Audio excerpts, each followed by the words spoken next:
Assalamualaikum dan salam sejahtera. Saya Nazri Kaha. Ini siaran analisis awal ni, rakaman khas kami di persidangan pengurusan bencana banjir 2014 di Kelantan ini di kampus Universiti Sains Malaysia di Kubang Krian, dan kami amat bertuah ramai di kalangan peserta sekitar 400 hingga 500 orang yang berkampung selama 3 hari di USM Kubang Krian ini dari pelbagai sektor, sama ada daripada agensi kerajaan, NGO, daripada agensi-agensi bantuan yang terlibat, akademia dan sebagainya. Dan saya amat bertuah pada malam ini salah seorang pembentang yang mencuri perhatian saya ketika pembentangan pada hari semalam, yang membawa pengalaman beliau dan juga negeri beliau dalam keadaan yang begitu tersendiri. Dan mungkin dalam hal mengurus bencana ini kita boleh belajar ataupun kita boleh berkongsi pengalaman, berkongsi cara mereka bertindak, berkongsi apa yang berlaku di luar sana, di lapangan sana, untuk kita memastikan kita mampu menguruskan bencana dalam hal yang lebih baik pada masa akan datang. Jadi bersama saya pada malam ini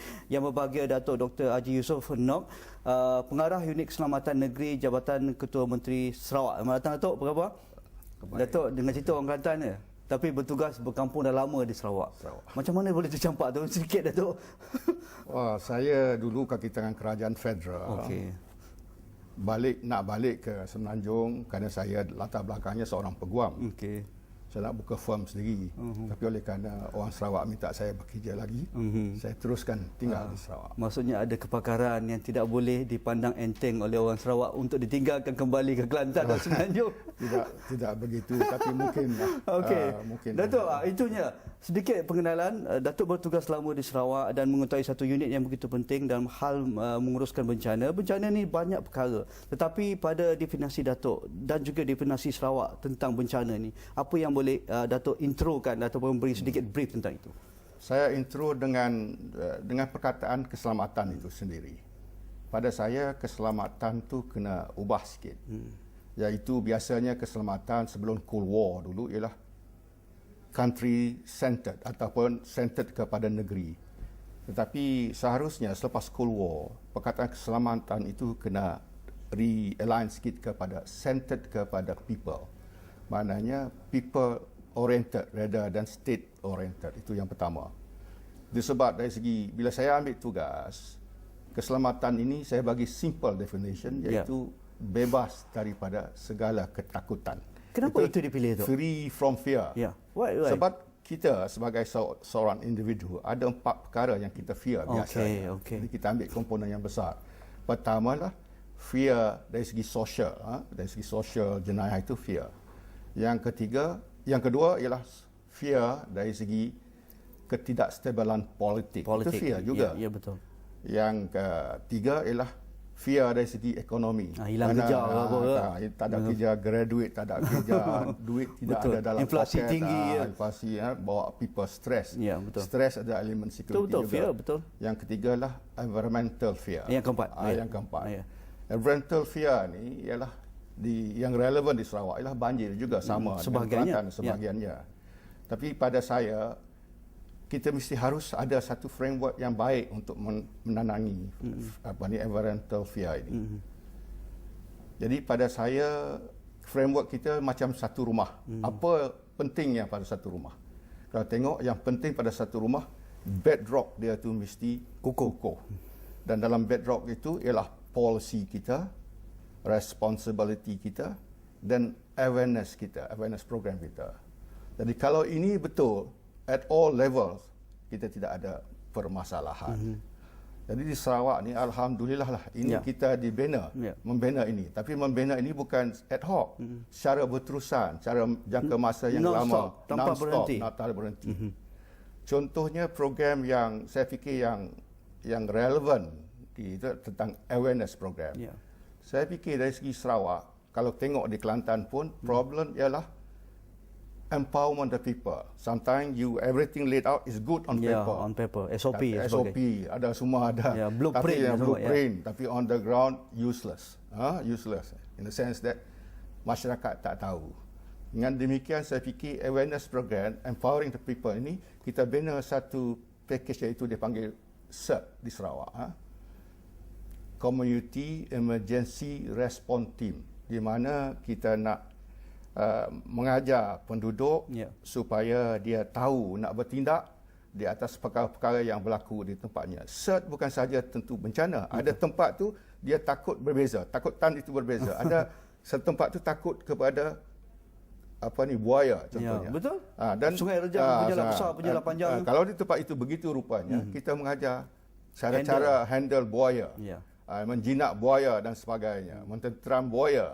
Itu diajar sebab kita ada kepakaran itu di Sarawak. Kita guna pakar. Mengikut locality. Locality. Okay. Kalau yang tak sungai, masalah sungai dan orang-orang yang menjaga sungai yang mengajarnya. Jadi dengan demikian kita boleh bondagekan local people ni dengan local leader plus the professional into one entity supaya bila kita bondage ni kita ada ukhuwah yang baik, boleh communication yang baik. Example, saya gunakan katalah CERT, ahli-ahli CERT ni register di bilik gerakan saya. Kerana kalau ada masalah on the ground, saya boleh telefon direct mengatakan ni air kata kaji cuaca begini-gini. Awak di tempat awak bagaimana? Dia pergi ukur, dia kata sekarang dah 3 kaki. Maknanya information yang in situ, yang kemasa kini. Real time. At times the real time dalam map tu tidak real time. Betul. pun. Di bawah tu lebih real time. Dengan itu juga grup ini juga bagi psychological setting yang baik, confidence masyarakat itu. Itu saya nak tahu Datuk. Siapa sebenarnya CERT ni? Orang ketua kampung ke, JKK ke, imam kampung ke, ataupun ketua rumah panjang ke sebagainya, dan bagaimana komunikasi berterusan itu berlangsung. Kita tahu Sarawak ni bukan sebesar Kelantan tu. Sarawak bukan sebesar Perlis ataupun Melaka negeri saya. Kalau Datuk ibaratkan tadi 154 kali besarnya negeri Perlis. Kalau 156 kali besarnya Pulau Pinang. 126 kali Pulau Pinang. Jadi 8.3 kali kalau Kelantan. ikut logiknya, dari sudut logistiknya, dari sudut orang kata pun jarak geografinya, dari sudut komunikasinya, mustahil lah nak dilancarkan dalam keadaan yang begitu orang kata pun teratur dan sistematik sekali. Tetapi terbukti dengan apa yang Datuk bincangkan tadi ataupun semalam, dan berjaya di lapangan apa yang kita lihat selama ini dalam hal keselamatan di Sarawak. Bagaimana Datuk dan rakan-rakan lakukan? Okey, itu saya nak tahu. Tetapi Datuk, sebelum Datuk respon tentang itu, kita lihat yang pertama, jumpa lagi selepas ini.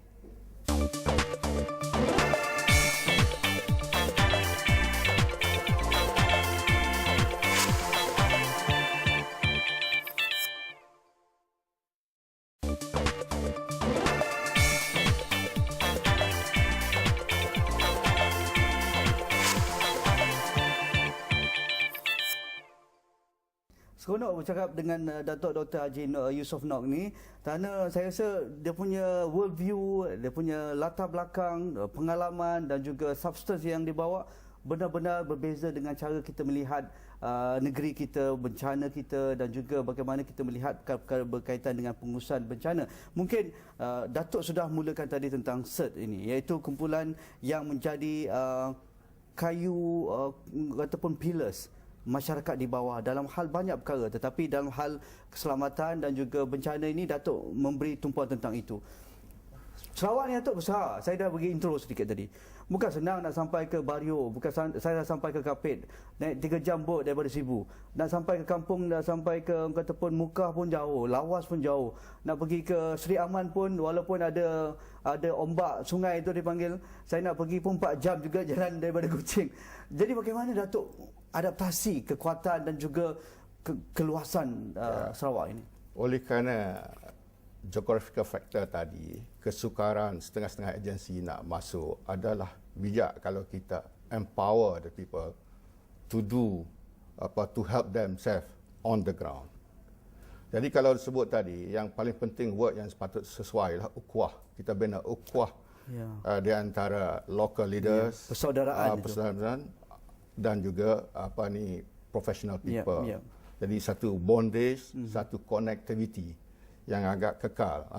Dan bila ada bondage itu, saya rasa if we reduce ketakutan tadi, seperti saya kata takut ni, takut dan sebagainya. Dan bukan saja dengan dalam hal bencana, ada setengah tu dalam hal ekonomi, of course dalam hal politik dan juga hal sosial. Misalnya hal sosial ni jenayah. Untuk makluman juga, kita intro juga hal-hal Yayasan Pencegah Jenayah dalam kita punya grup ini, supaya mereka dalam semua aspek of keselamatan tu terisi.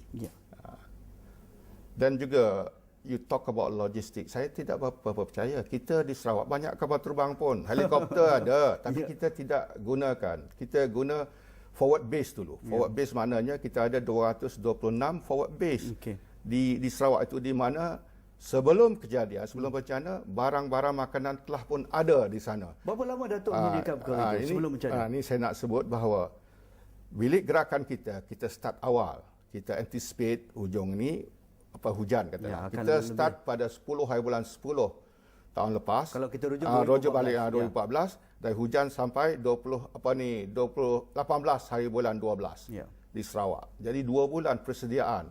Jangan kita tidak bersedia sebelum pada itu. Saya rasa ini ada juga sedikit kelemahan. Maknanya kita buat persediaan selepas kejadian. Kita seharusnya buat persediaan sebelum kejadian. Supaya the readiness is there.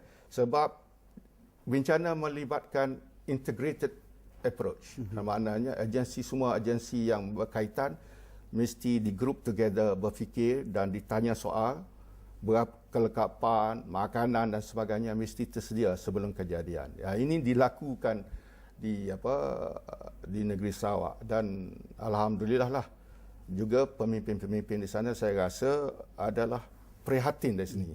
Sebab saya responsibility itu saya rasa tinggi. Oleh yang demikian mereka fokus kepada ini kerana melibatkan nyawa. Dan lagi yang satu bagus yang negeri Sarawak ini ialah kita ada certain policy, dia kata zero death tolerance. Terang Datuk apa itu? Maknanya kejadian banjir ini ialah kejadian tentuan Tuhan. Manusia boleh mengurus, tapi dalam pengurusan kita, walaupun kejadian besar ada, kita tentukan bahawa rakyat kita tidak mati, tidak ada kematian. Ini melibatkan pengurusan yang baik. Dan juga ia menuntut orang kata pun governance yang tinggi tu. Kebertanggungjawaban itu. Yalah. Kita mesti ada itu. Sebabnya, maaflah, saya juga ada sedikit latihan daripada USA. Sebenarnya tahun 95, 96 saya di Universiti Louisiana dalam hal ini. Dan konsep yang diberi ialah ada 4 perkara saja. Kalau betul, betul lah pada negeri itu. Pertama ialah mitigasi. Mitigasi, dia contohnya mitigasi yang paling baik ialah mitigasi yang dibuat oleh Nabi Nuh dulu. Kerana Nabi Nuh kapal bahtera, kutip orang-orang yang baik, pokok-pokok baik dalam kapal itu, dan mensejahterakan tempat itu hingga kan kita ada wujud sekarang ini. Assuming that Nabi Nuh masa itu tak bersedia, dan kita pun tidak ada, tak wujud. Yang kedua ialah komunikasi. Mesti betul. Kadang-kadang kita bekerja tak boleh buat satu orang. Kalau kita tak boleh buat orang, kita kena cari di mana orang yang boleh turun. Ini contohnya SAR. SAR ialah penyakit dari China. Kerana dia nak jaga imej dia tak mau reveal the penyakit itu. Tapi dia lupa bahawa masyarakat keluar mengelilingi dunia dan penyakit itu mengedar di seluruh dunia. Kita nasib baik seorang doktor dari United Nations dapat tahu benda ni dan ambil apa langkahan untuk mencari obat pada penyakit ini. Dan obat telah jumpa, dan penyakit SAR ini boleh ada obatnya. Walaupun doktor yang terlibat itu mati akibat kajian ini. Jadi dengan demikian kita mesti communicate kita punya peran. And then of course negotiation ada satu lagi. Negotiation ni kalau kita tengok, negotiation yang baik ialah masa Cuban War dulu. Di antara Khrushchev dengan Kennedy. Kalau negotiation tak baik, dan will be a third world war, di mana jaminan hidup kita pun tak sampai ni hari. Dan yang akhir sekali ialah preparation. And it's very important, relevant kepada negeri. Preparation mestilah teliti. Contohnya, saya 1995, 96, saya ada di New Orleans. Masa itu, Katrina. Saya belajar bahawa Katrina ni ialah kejatuhan, dan logistik di Amerika tu, kalau melihat betul-betul dengan teliti, dia 2,000 kali kekuatan dengan Malaysia ini. Tapi Katrina dia tidak boleh mengatasi. Kecuali satu aspek saja, iaitu aspek pemberian pengedaran makanan. Di mana komiti di situ buat persediaan awal, iaitu sign MOU dengan supermarket dekat sana. The link of supermarket tu wide, jadi dia hanya pergi bawa kupon, ambil di supermarket. Jadi persediaan itu berjaya. Itu saja yang berjaya. Sama juga kita di sini, kita seharusnya berfikir macam itu, buat persediaan supaya at the end of the day kita tidak, orang Kelantan di sini panggil kelangkabutnas. Ya, kelangkabutnas. Datuk, untuk berada dalam kesiapsiagaan yang begitu tertinggi, kita sentiasa review. Kita sentiasa melihat semula apa yang sudah dilakukan. Dan kita tahu Sarawak tidak ketinggalan banyak perkara juga yang melanda negeri Sarawak. Dari sudut cuacanya, satu ketika darurat cuaca iklim diisytiharkan di Sarawak akibat jerubu yang begitu besar. Satu ketika banjir besar melanda beberapa daerah termasuk Sibu. Saya rasa saya pernah ke Sibu, kawasan flood prone area di kawasan sepanjang sungai itu, dan juga di Kuching. Bagaimana ia menjadi satu benchmark untuk menambah baik dari masa ke semasa. Dan juga Sarawak ini ada kekuatan yang tersendiri. Apabila bantuan diberikan, mungkin ada rasa ketidakpuasan hatian di kalangan penduduk atau komuniti di bawah. Kalau makanan di Kelantan sedap, di Sarawak mungkin tak sama juga, walaupun tinggal di Kapit. Mengapa tak ada ayam di sini, kenapa kami sardin saja? Jadi bagaimana itu diambil kira? Kerana dalam keadaan bencana semua ini perlu sensitif. Kita lihat yang kedua, jumpa lagi selepas ini.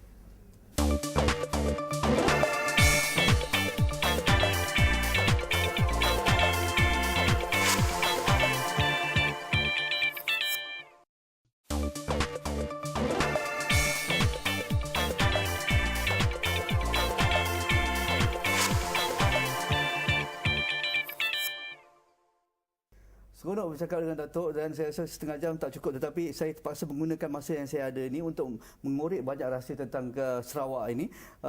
Dr.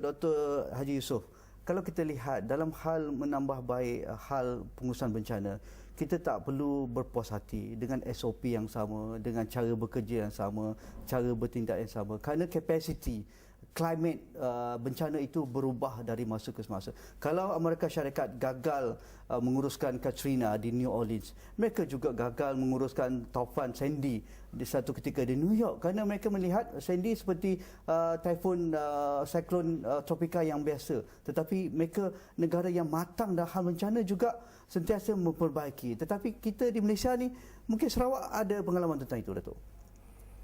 Dengan adanya teknologi kan sekarang ni, Facebook dan sebagainya, ada juga isu-isu yang so-called tidak kepuasan sebab melihat orang lain, orang semenanjung dapat bantuan lebih daripada orang Sarawak, yang sebenarnya pada saya lah tidak benar. Sebabnya bila saya duduk dalam bilik gerakan tu, saya tengok ini saya kata kadang-kadang kita terlampau banyak bagi, kita merosakkan orang Sarawak dan sebagainya, ataupun orang mangsa kita rosak dengan pemberian-pemberian yang tidak-tidak. Seharusnya kita ada SOP yang tetap diguna pakai untuk semua negeri. Seragam dan sama. Kalau ini diterima RM50, di sini pun RM50 dari segi bantuan harian dan sebagainya. Dan tidak ada perbezaan. Kerana perbezaan ini juga boleh menjadi isu. At times Sabah kata kita dia nak tirikan, ataupun Sarawak dia kata nak tirikan. Ini isu yang tidak harus timbul, kerana seharusnya SOP kita itu adalah tetap, dan inilah yang kita guna pakai. Keseragamannya sama. Yalah, betul lah kadang-kadang ada juga lawatan yang berhormat sana sini, dan kadang-kadang yang berhormat rasa dia ada keinginan bagi lebih. Itu yang berhormat yang berkenaan saja, tidak menjadi itu bukan standard, bukan SOP yang seharusnya kita ada standard dan diberi awareness kepada semua. Berkenaan dengan awareness, balik kepada empowerment, saya rasa daripada sekarang, selepas forum ni berlaku, seharusnya ada institusi yang so-called leader dalam awareness ini. Pertamanya, dulu saya kata saya belajar di US, di Louisiana University. Jadi saya tengok Louisiana anchor perkara ini untuk memahirkan rakyat ataupun agensi-agensi yang relevan supaya pengetahuannya cukup untuk mengatasi masalah ini.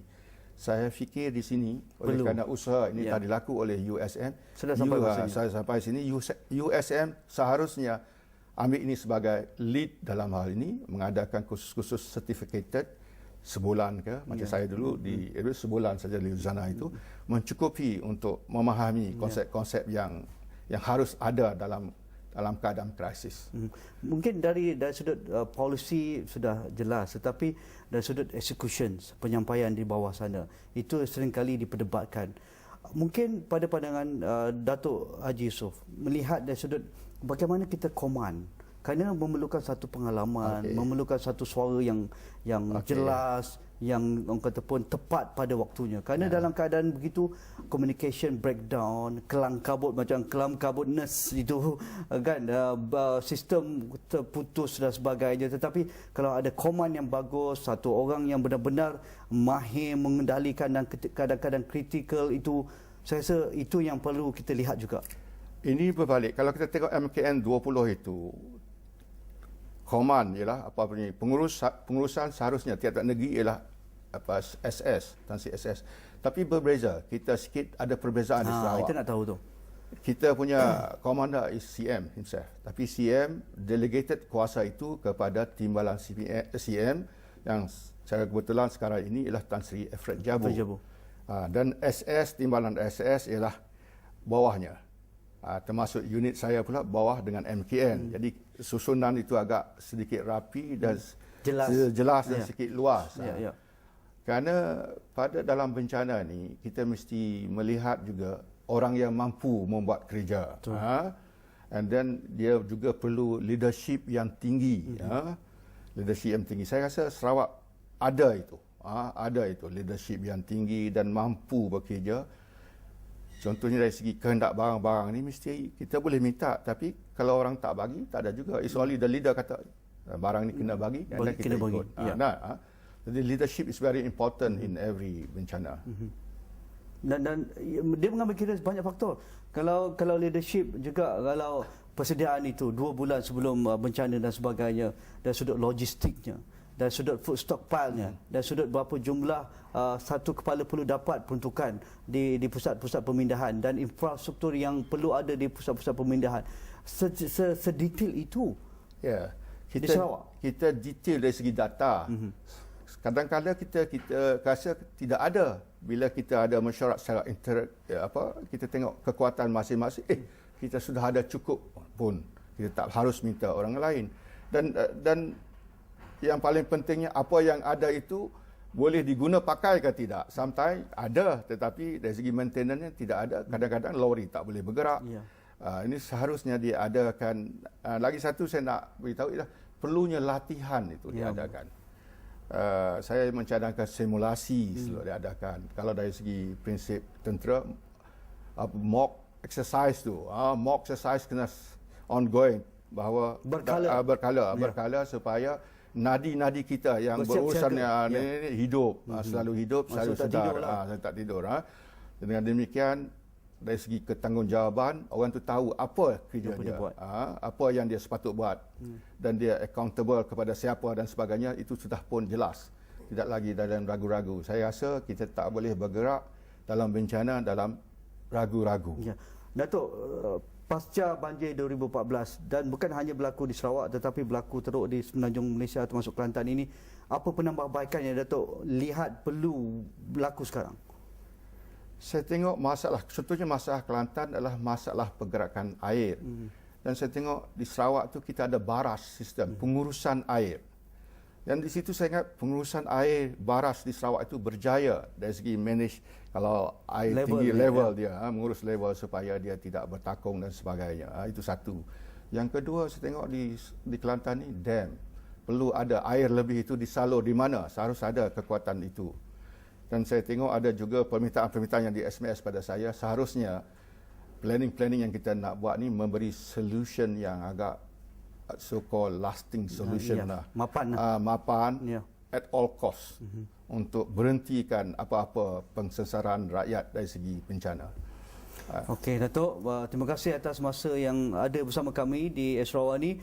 banyak perkara yang saya nak belajar dan juga kita nak kongsikan bersama. Mungkin satu hari nanti kita boleh turun ke Padang di Kuching melihat bagaimana tim Datuk, tim CERT bekerja, kerana saya rasa ada yang boleh kita belajar daripada pengalaman Sarawak dan cerita Sarawak ini dalam hal pengurusan bencana, dan mungkin ini sudah sampai masanya cerita-cerita ini perlu disebarkan untuk kita menambah baik sistem kita. Betul ya? Betul? Untuk makluman, saya telah di-validate oleh Petronas, dan Petronas in principle telah ingin membantu kita dalam mengisi. Maksudnya sudah ada pengiktirafan itu? Pengiktirafan satu, lepas tu kita pun ada arahan supaya kawasan-kawasan yang prone area di Sarawak itu semua akan ada wujudnya CERT ini. Okey. Terima kasih kepada Datuk Dr. Haji Yusof Nok, Pengarah Unit Keselamatan Negeri Jabatan Ketua Menteri Sarawak. Terima kasih kepada anda yang setia bersama kami.